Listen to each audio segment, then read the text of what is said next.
नमस्कार दोस्तों, स्वागत है आप सभी का गोल्डन जीके 21 में। तो फाइनली बहुत सारे आप लोगों का कमेंट्स था और वन टू वन अभी हम लोग चर्चा करेंगे। कैलेंडर के लेके अभी आप देखेंगे तो यूट्यूब पे सब बता रहे थे, तो इसके बारे में जो है यहाँ पे इन्फॉर्मेशन मिला है। इसी के अकॉर्डिंग हम आपको सारी चीज़ें बताने वाले हैं और अब जो है आप सभी लोग तैयारी में लग जाओ, है ना? क्योंकि आप सबको पता है जो आपका जो कट ऑफ जाता है आपके पेपर का, हम लोग बात कर लें तो आप सबको पता है कि 150 में अगर आप चाहते हो और ज़ाहिर-सी बात है बीएसएससी सीजीएल 4 का मतलब कि आपका सपना है हमें किसी भी सूरत में एएसओ बनना है और ये मिनी आईएएस के नाम से जाना जाता है, ठीक है?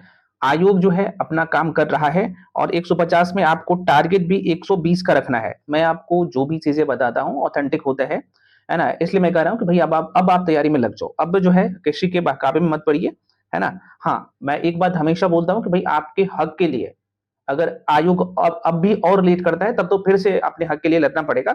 लेकिन अब जो है आयोग अपने काम में लग चुका है तो अपना ज़ाहिर-सी बात है तैयारी भी जारी रखिए। बिल्कुल अब यहाँ पे क्या करिए कि इस दुविधा में मत रहिए कि एग्ज़ाम जो है बहुत ज़्यादा डिले होगा, नहीं। अभी हम लोग यहाँ पे देखने वाले एक नोटिस भी आया है, उसके बारे में भी चर्चा करेंगे। नोटिस में क्या लिखा है आयोग ने, है ना? अब देखिएगा चूँकि अब देखिए हम आपको क्या बोले हैं कि भई 150 क्वेश्चन रहेगा, 150 क्वेश्चन में आप अभी अगर मॉक टेस्ट दे रहे हो, है ना? मॉक दे रहे हो तो अगर आप 100 के अंदर हो, तब तो आपको पूरे तरीके से तैयारी में लग जाना है। 100 प्लस है, तो ऊपर भी आपको मॉक टेस्ट पे आना है और जो आपका एरिया वीक है, क्योंकि कॉम्पिटिशन कितना टफ हो गया है, आप लोग समझ ही रहे हो। और बिहार जैसे राज्य में ये जो पोस्ट आया है, आप सबको पता है कि सीजन 4 में बड़ी संख्या में भर्ती है और भर्ती बड़ी संख्या में है, तो भई बड़ी संख्या में फॉर्म भी फिल अप हुआ है और वैसे-वैसे लोग फॉर्म भरे हैं, जो ऑलरेडी लेवल 6 में है ना? रेलवे की मैं बात कर लूँ, इवन जो लोग एसआई में है, सब इंस्पेक्टर है, वो लोग भी फॉर्म भरे हैं। तो आपको वैसे लोगों को भी फाइट करना है, जो लोग बिगिनर है ना? जो लोग कहीं न कहीं रेलवे में है, तो उसका मैथ्स और रीजनिंग बड़ी अच्छा होता है, बहुत अच्छा होता है।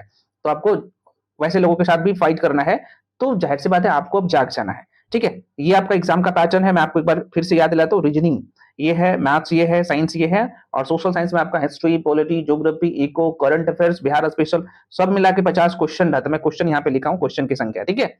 अब देखो पहले मैं आपको नोटिस की तरफ लेके जाता हूँ, उसके बाद यहाँ पे जो ट्रेंड एनालिसिस है, मैं फिर से आपको यहाँ पे दिखा दूँगा और आपको इसी वे में अब तैयारी में लग जाना है, ठीक है? देखो मेरे भाई, मैं थोड़ा-सा आपको जो है यहाँ पे बता देता हूँ, ठीक है?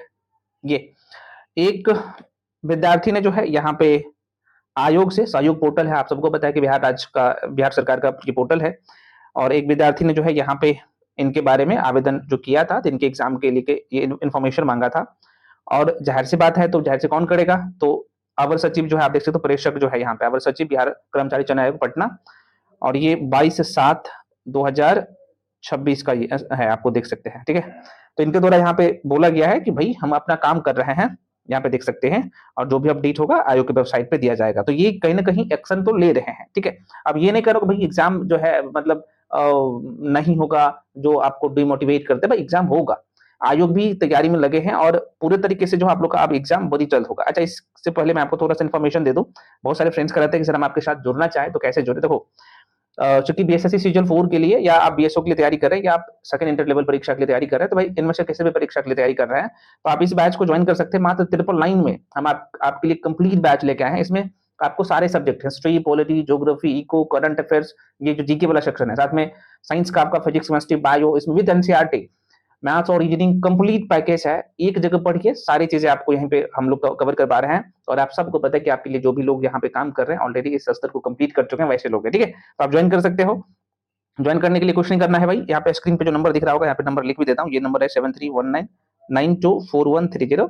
इसी नंबर पे फ्रेंड्स जो है आपको पेमेंट करना होता है, उसका स्क्रीनशॉट करके, क्योंकि यहाँ पे सेम नंबर यहाँ पे दिखेगा, इसी नंबर पे पेमेंट करना होता है, उसका स्क्रीनशॉट करके इसी नंबर पे भेजिएगा, उसके बाद आपको तुरंत एट अ टाइम बैच में जोड़ दिया जाएगा, ठीक है?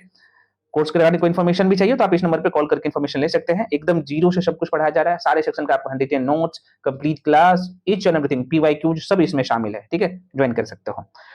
चूँकि यहाँ पे जो है सेकंड स्लॉट जो है third slot, first, second, third, fourth slot, 4 slot में हम लोग चीज़ों को कंप्लीट कर रहे हैं, आपको पता होना चाहिए, ठीक है? और हाँ, जो बैच पहले से चल रहा था मैं आपको बता दूँ, तो भाई जो सेकंड स्लॉट आप लोग का सेकंड तक कंप्लीट करवा दिए हैं, थर्ड स्लॉट जो है कल से शुरू हो जाएगा, तो आप लोग भी अब तैयारी में लग जाओ, ठीक है?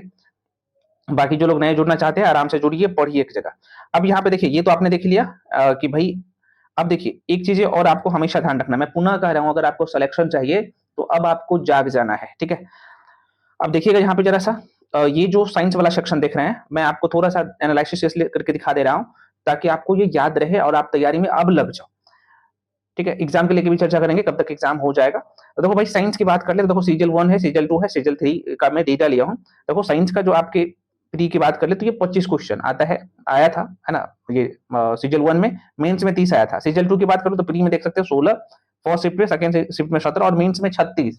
कहाँ 25 ऑन एन एवरेज जब आपको बताते हैं, लेकिन 36 इसमें पूछ दिया था। इसलिए साइंस का वेटेज खासतौर पे फिजिक्स, केमिस्ट्री, बायो। और देखो भाई, बीएसएससी सीजीएल के लिए मैं आपको बता दे रहा हूँ, आपको 9th और 10th का एनसीईआरटी आपको चार्ट जाना है अगर अच्छे स्कोर करना है, एएसओ में आना है तो। और ये हम आपको सब उस बैच में करवा रहे हैं, ठीक है, चल भी रहा है। उसके बाद क्योंकि सिर्फ आप यहाँ पे, ये लोग कुछ लोग सोचेंगे कि क्या एनसीईआरटी से हो जाएगा, सिर्फ एनसीईआरटी से भी नहीं होगा। एनसीईआरटी में बोल रहा हूँ वो कर लेना है, क्योंकि अब जो है लगभग 40% क्वेश्चन जो एनसीईआरटी का आ रहा है आपके पेपर में, तो वो वहां से बन जाए। बाकी 60% के लिए स्टैंडर्ड जो बुक है उसको भी फॉलो करना है, जो कि हम आपको बता दिए हैं। और उस बैच में, पेड बैच में, वो सब आपको दिया जा रहा है, ठीक है। तो सीजल थर्ड का देखिए पकड़िएगा, तो देखो 25 आया था, मेंस में कम कर दिया था, 14 कर दिया था। तो देखिए ऑन एन एवरेज ये 20 से 25 क्वेश्चन, कभी 30 क्वेश्चन आता है, तो भाई अच्छे करना है, ठीक है। अब देखिए अगला जो यहाँ पे सेक्शन है, एक तो हिस्ट्री हो गया, ज्योग्राफी हो गया, पॉलिटी हो गया, इको हो गया, स्टैटिक हो गया, और यहाँ पे बिहार स्पेशल, ये जीके वाला सेक्शन में आप लोग का आता है। और साथ में करंट अफेयर्स, यहाँ पे मैं बाद में लिखा हूँ करंट अफेयर। तो ये इसका वेटेज बहुत ज्यादा है। आप देखिएगा कभी कभी मेंस में यहाँ पे 75 क्वेश्चन भी पूछ दिया है, मतलब 70 प्लस, मतलब जीके का सिर्फ। आप देख सकते हो इसमें हिस्ट्री का वेटेज भरपूर रहता है, देख सकते हो यहाँ पे 15, यहाँ पे 6, 11 देख सकते हो, यहाँ पे शिफ्ट में मतलब 10 के ऑन एन एवरेज 10 प्लस ही रहता है। पॉलिटी का भी अच्छा खासा वेटेज रहता है ना। स्टैटिक जीके का देख सकते हो 10, 12, 10, 12, 10, 12, मतलब 10 प्लस स्टैटिक जीके रहता है ना। इंडियन इको का जो है यहाँ पे आप देख सकते हो, कभी 2, कभी 3, कभी 2, कभी 5, कभी 6, इस तरीके से रहता है। करंट अफेयर्स बहुत बड़ा जो है रोल प्ले करता है। अब जो है 15 से लगभग 20 क्वेश्चन करंट अफेयर्स तक का तो है कंफर्म आएगा, कम से कम 15 तो आना ही है ना, 75 क्वेश्चन में, ठीक है। जीके जिसमें जिसमें साइंस भी अगर मैं शामिल कर दूं तो 75 जो आता है। उसके बाद यहाँ पे मैथ्स की बात कर लो तो यहाँ पे देख सकते हो कभी 15 भी पूछा है, लेकिन ऑन एन एवरेज 25-30 तक भी गया है। तो 25 मान के चलिए, रीजनिंग का वही 50, 44, 50, 51, 43, है ना। आप देख सकते हो 50, यहाँ पे 50, 44, तो ये है इसका डेटा। अब आपका ये दायित्व बनता है कि अभी आपको क्या करना चाहिए। देखो भाई, अगर आपका मैथ्स सही है तो जाहिर सी बात है, अब मैथ्स का टेस्ट लगाओ, ताकि आप यहाँ पे एग्जाम टाइम में क्या कर सकते हो, तो आप टाइम बचा सकते हो, है ना। अगर आप पूरा सिलेबस कंप्लीट है, अगर नहीं सिलेबस कंप्लीट तो जल्दी जल्दी कर लो, अब मत सोइए। एग्जाम आप लोग का जो है, यहाँ पे मैं बता दूंगा एग्जाम डेट भी भाई 2026 में ही जो है सीजल 4 और बीएसओ का पेपर हो जाएगा, समझ रहे हो ना। उसके बाद यहाँ पे साइंस की बात कर लो, इसके बारे में भी चर्चा करेंगे। तो देखो भाई, मान लो कि मैथ्स आपका कंप्लीट हो गया तो मॉक टेस्ट पे आ जाओ, रीजनिंग कंप्लीट हो गया है, मॉक टेस्ट पे आ जाओ।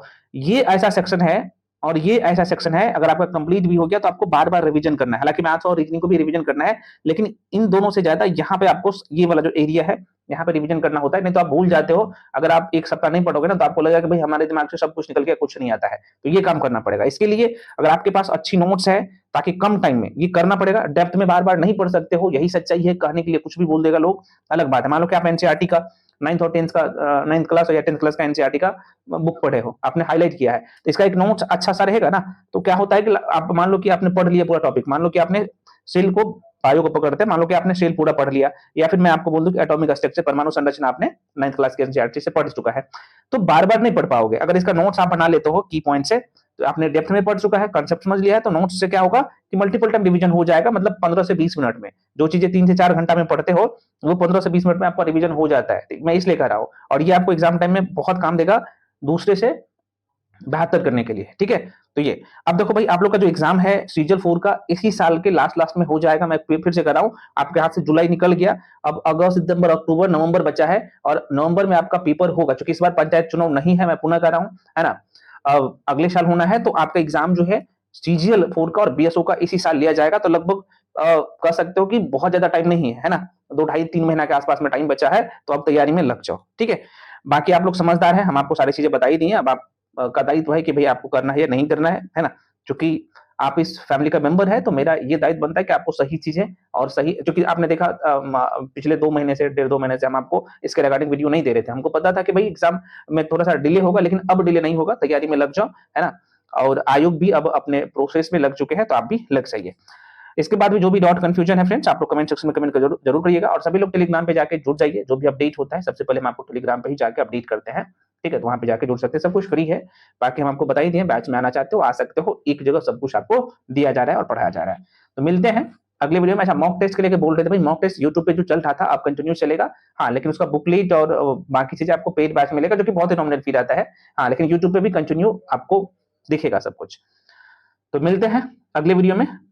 छोटा सा इन्फॉर्मेशन था और आप लोगों का ये था कि सिर्फ वीडियो नहीं आ रहा था, तो भाई हमारे पास इन्फॉर्मेशन आया तो हम आपके बीच में शेयर कर दिए। अब तैयारी में लग जाइए, एक्टिव हो जाइए, जो कि आयोग जो है अब तैयारी में लग चुके हैं। ठीक है, चलिए मिलते हैं अगले वीडियो में, तब तक के लिए जय हिंद।